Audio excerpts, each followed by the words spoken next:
This is Rob's Wrestling Reviews. This is your review for Fastlane 2018. I did not catch the pre-show, so I cannot tell you about the six-man tag match. I knew they were going to have it, but I did miss that match. So we'll have to go straight into the main show. The main show starts with Shinsuke Nakamura versus Rusev. Nakamura comes out first with his obvious fantastic entrance. Then Aiden English comes out, who had a miraculous throat recovery, and sings the Rusev Day song to introduce Rusev to the match. I thought this was actually a really good match. For the little build-up that it had, you have two of the better performers you have. It's going to be a good match anyway. Rusev had a really good spot here. He reversed a kick from Shinsuke Nakamura. He picked Shinsuke up in a power slam position and then kind of turned it into a black hole slam kind of. It was a pretty cool spot. Nakamura eventually caught Rusev in a guillotine choke and had it in for quite a while, and eventually Rusev picked him up and put him into a fallaway slam, which was another pretty cool spot there. Nakamura kind of surprisingly hit a throat punch onto Rusev. I would normally call that kind of a heelish move, but being Nakamura, I guess he gets away with it. I wouldn't have put that move in there because it just comes off as a little heelish to me. And an otherwise good babyface wrestler. Of course, anymore in WWE, babyfaces do all kinds of horrible things that we're supposed to cheer. So there's that.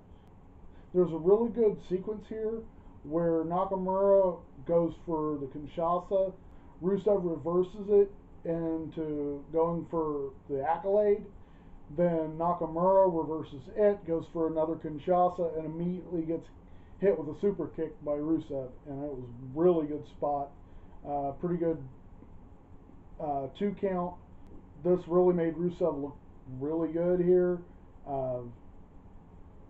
Made him actually look like a really good threat here for this in this match. Nakamura eventually did pick up the win after hitting 2 straight Kinshasas, one to the back of the head and then one straight forward for the 1, 2, 3. Again, this was a really good match. Next was the U.S. Championship match between Bobby Roode and Randy Orton. This was a fantastic match. I was not sure going in how this match was going to go because both guys are really good wrestlers, but they do have a tendency to, at times, to be a little on the boring side because they are both slow-paced guys. But in this case, they absolutely told a fantastic story in this match. Both went all out in this match. I give props to both of these guys. They put on a fantastic match. I was surprised to hear the commentary talk about Orton's past shoulder injury issues. For a good 2 years back in the early 2000s, he seemed to be really injury prone when it came to his shoulder, which kept him out quite a bit up until his Evolution run. He was hurt quite often. Even after that, even in his match against The Undertaker, he was hurt. He got hurt then, same shoulder.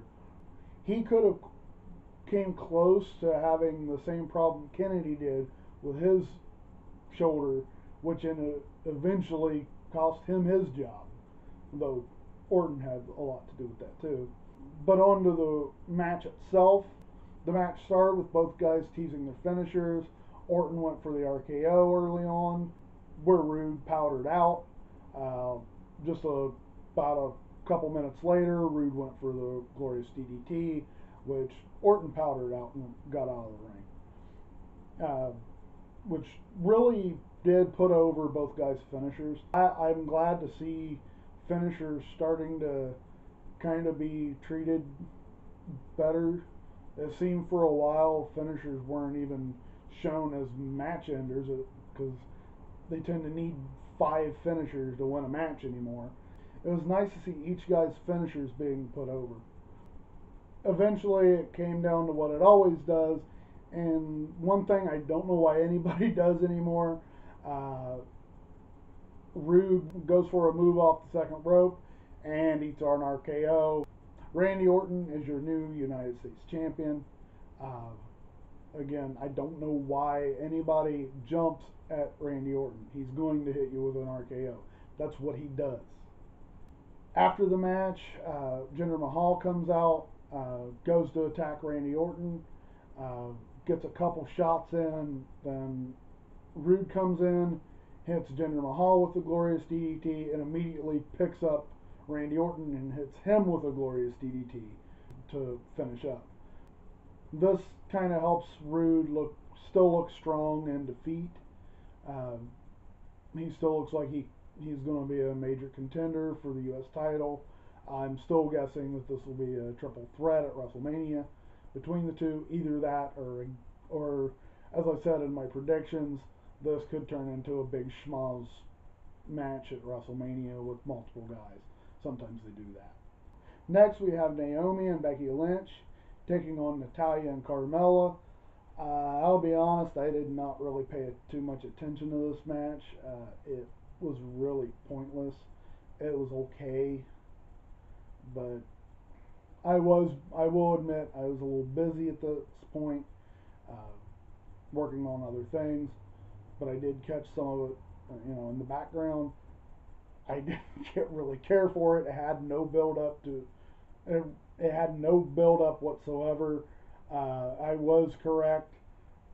Carmella ended up getting her win back from SmackDown, and round and around we go. Next, we have the SmackDown Tag Team Championship match between the New Day and the Usos. Next, we have the SmackDown Tag Team Championship match between the New Day and the Usos. This was a fun match. They always put on fun matches. I don't think this was as good as a lot of their others. We'll get into why here in a little bit. But this was really fun for what it was. Both teams were immediately trying to do the other team's moves. The Usos started out with the Unicorn Stampede in the corner. At one point, one of the Usos hits Kofi Kingston with a boom drop, and they also hit him with the Midnight Hour for a 2 count. And then, reversal of fortune, Xavier Woods comes in and gives his own super kick party to both the Usos. This leads to Kofi Kingston doing an Uso splash on one of the Usos. I still don't know which one's which. Sorry. But he hits one with the Uso splash for another 2 count. Eventually, the Usos get to do their own move and do the Uso Crazy out on to all 3 members of the New Day, which then brings out the Bludgeon Brothers, who decimates everyone. This is why I would say this isn't as fun as most of their other matches, because it ended up being a no contest. Bludgeon Brothers come out, they attack everyone, they hit them with their giant fake mallets. Rowan hits a really nasty looking crossbody on the Big E. And then the most devastating, both Bludgeon Brothers do a double power bomb onto Xavier Woods onto steel steps, and he sells it like he was absolutely almost killed. He starts convulsing while he's on the chair for a good 10 minutes, because they went into a long promo afterwards. They did a long commercial afterwards. They come back and he's still convulsing on the steel steps. So pretty good acting by Xavier Woods. He's always been a consummate seller. Xavier Woods does not get enough credit for just how good of a worker he is. He really needs to get more credit than he is given. Next, we have the SmackDown Women's Championship match between Ruby Riott and champion Charlotte. This was a good match. Ruby Riott comes out early, hits a Riott kick really early on in the match for a 2 count. Uh, pretty pretty soon after the match starts, the Riott Squad shows up, getting ready to attack Charlotte on the outside. Then Becky Lynch and Naomi come in to help Charlotte. At one point, Ruby puts a straitjacket lock onto Charlotte for a good 2 minutes, twisting it around, doing different variations. Looked really good in this move. Eventually, Charlotte is able to escape. Ruby goes to do a dive on the Charlotte Flair. Charlotte catches her, and I don't know if she was trying to do a fall-away slam, but it kind of looked more like a exploder suplex. But either way, it was a really good spot. Really good catch of a dive and then throw.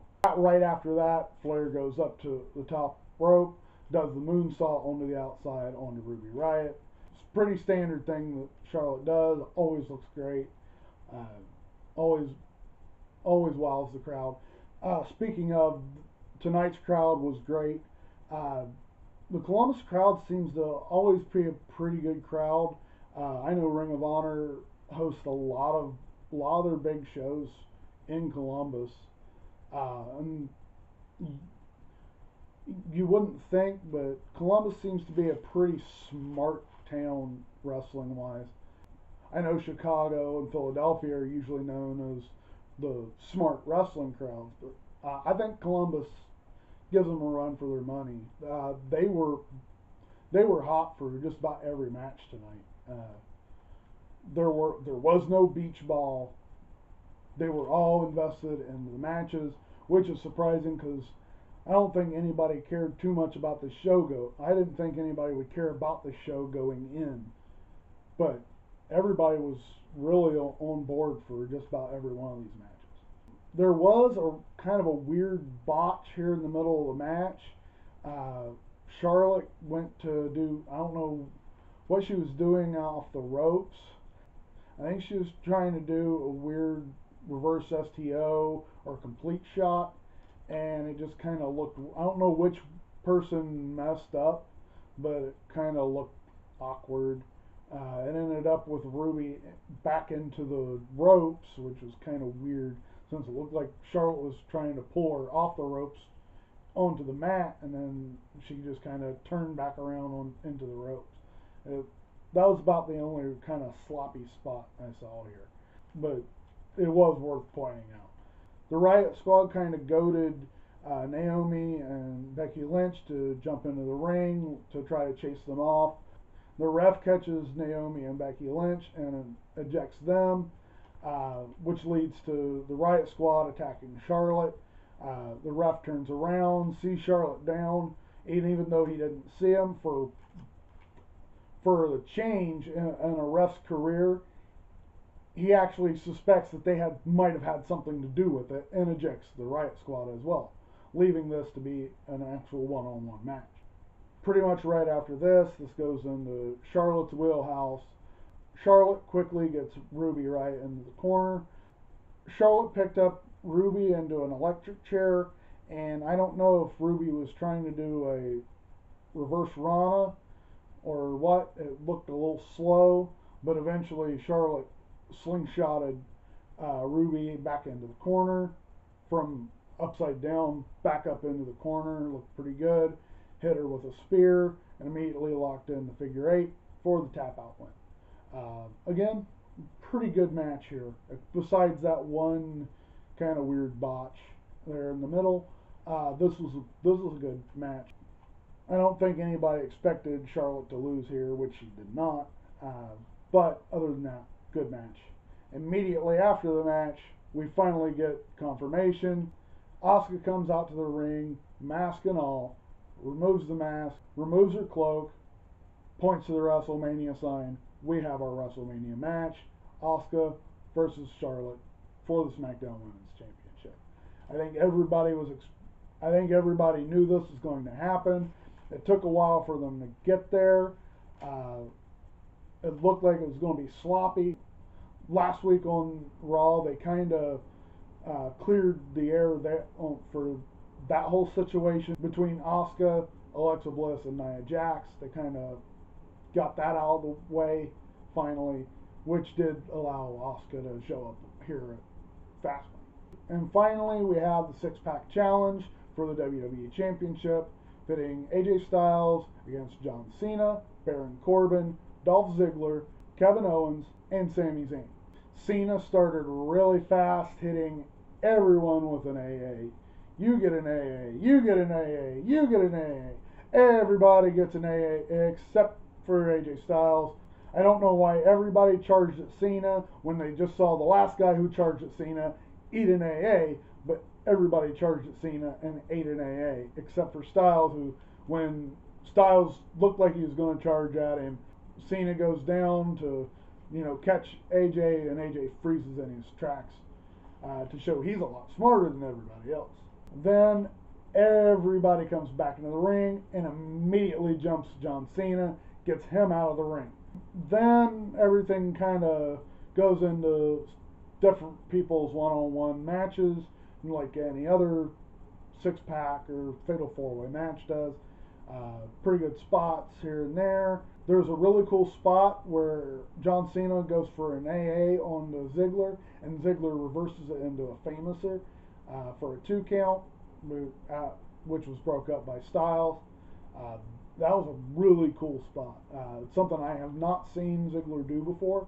I know he's done the famouser, but I have never seen him reverse a move into the famouser like that. I thought that was really good. Eventually Corbin gets into the ring, starts fighting everyone, and finally gets a one-on-one spot with Ziggler, throws him out, throws him into the crowd, follows him into the crowd, and eventually spears Ziggler into the Blue Jackets penalty box. Right through the plexiglass. I don't know if they specifically put, breakaway plexiglass for the match. If not, yikes. But I would assume so. I wouldn't think they would let them tear up their.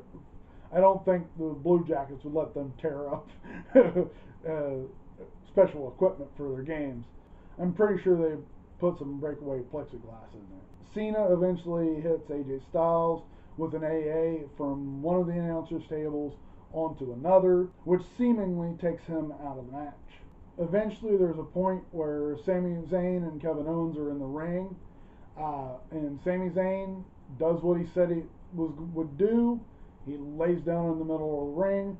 Owens does not believe him, goes to pick him up to put him in a pop-up powerbomb. Sami fights back. The hockey brawl begins, as they're famous for, the big hockey punches. There was a spot where, not like the apron powerbomb that Kevin Owens normally does, but he actually stood up on the apron, goes to do a powerbomb on the Zayn that way, but Zayn reverses him with a back body drop onto the apron, which still looked kind of brutal. I think any time a move is done on the apron, it looks a little more brutal. They're both eventually on the outside. Kevin Owens goes to hit Sami Zayn with a super kick, but accidentally hits Shane McMahon, who was sitting on the outside for this match, which I would say he finally got kind of what he deserved here. I really think Shane needs to go away for a little while. Shane's work on SmackDown has not been fun to watch. Was not fun here. It was nice to see him get super kicked. Eventually Owens hits Dolph Ziggler with the pop-up powerbomb, goes for the pin, and Shane McMahon screws him over and pulls him off.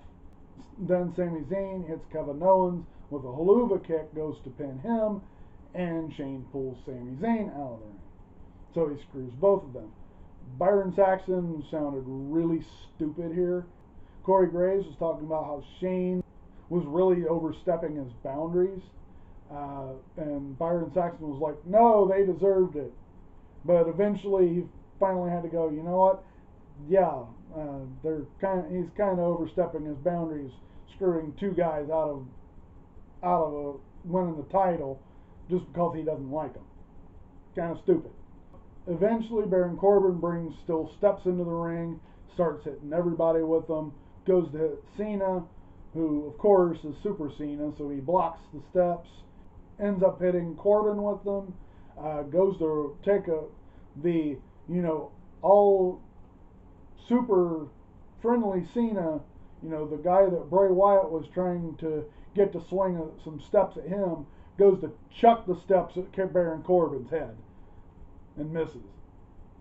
Yeah, way to really good continuity there. Eventually, Cena hits Corbin with an AA onto the steel steps, but Dolph Ziggler breaks up the pin from that.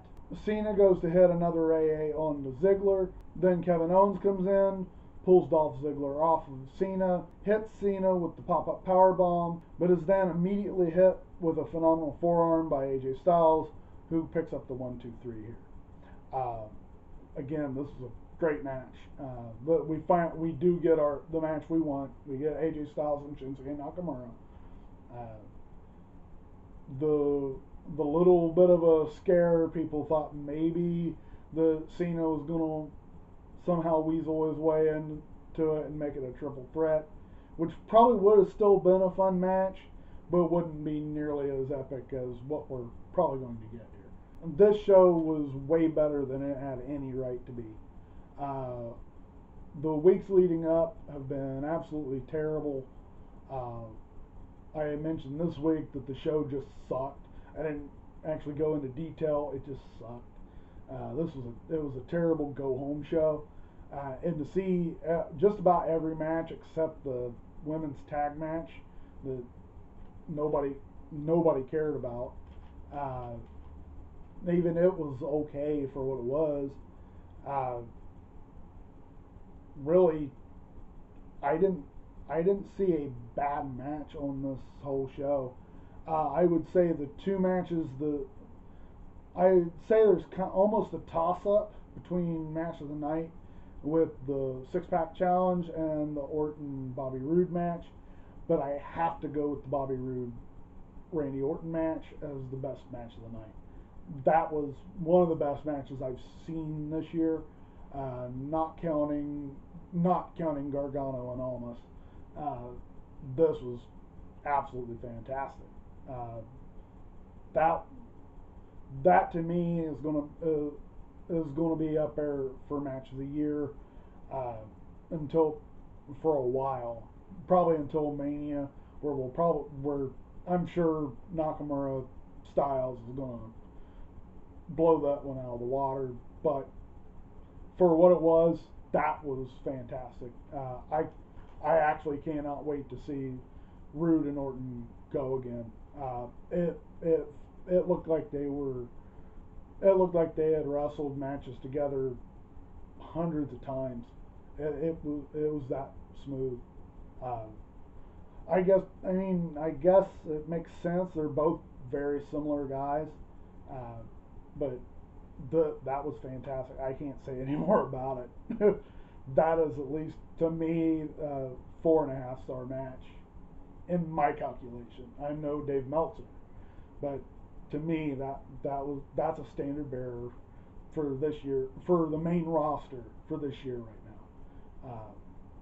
I'm hoping to see what comes after that. There's a lot of the matches coming up have a lot to live up to after that match. To me, it was that good. Well, thanks for joining me. I've been Rob Reed. I'll see you later.